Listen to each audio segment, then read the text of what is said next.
ಇನ್ನು ಕಮಲಾಪುರ ತಾಲೂಕಿನ ಓಕಳಿ ಗ್ರಾಮದಲ್ಲಿ ಮನೆಯೊಂದಕ್ಕೆ ಏಕಾಏಕಿಯಾಗಿ ವಿದ್ಯುತ್ ಅವಘಡ ಆಗಿದೆ. ಮನೆಯೊಂದಕ್ಕೆ ಆಕಸ್ಮಿಕವಾಗಿ ವಿದ್ಯುತ್ ಸ್ಪರ್ಶದಿಂದ ಬೆಂಕಿ ತಗುಲಿ ಅನೇಕ ಸಾಮಗ್ರಿಗಳು ಹಾನಿಯಾಗಿವೆ. ಕಮಲಾಪುರ ತಾಲೂಕಿನ ಓಕಳಿ ಗ್ರಾಮದಲ್ಲಿ ಯಶೋಧ ಲೋಹಿತ ಅಳಿಕೆಡವರ ಮನೆಯಲ್ಲಿ ಆಕಸ್ಮಿಕ ವಿದ್ಯುತ್ ಶಾರ್ಟ್ ಸರ್ಕ್ಯೂಟ್ ಆಗಿ ಮನೆಗೆ ಬೆಂಕಿ ಹತ್ತಿರುವ ಘಟನೆ ನಡೆದಿದೆ. Bureau report RJ Patil, RJ 32 Kannada news, Kamalapura.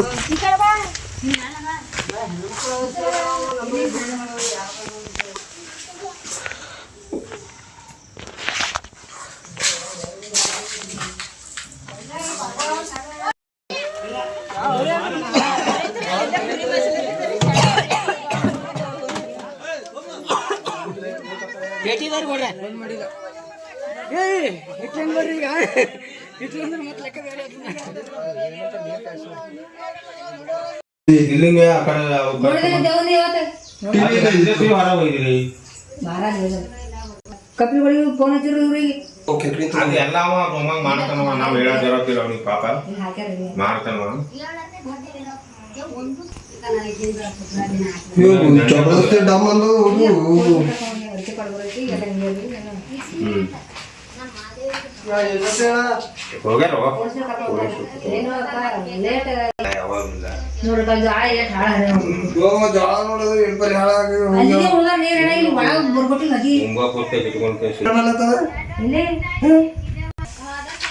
Mobile ಒಳಗೆ ಹುಡುಕ್ಯಾರ ಟೀ ಬಿಡ್ಕೆ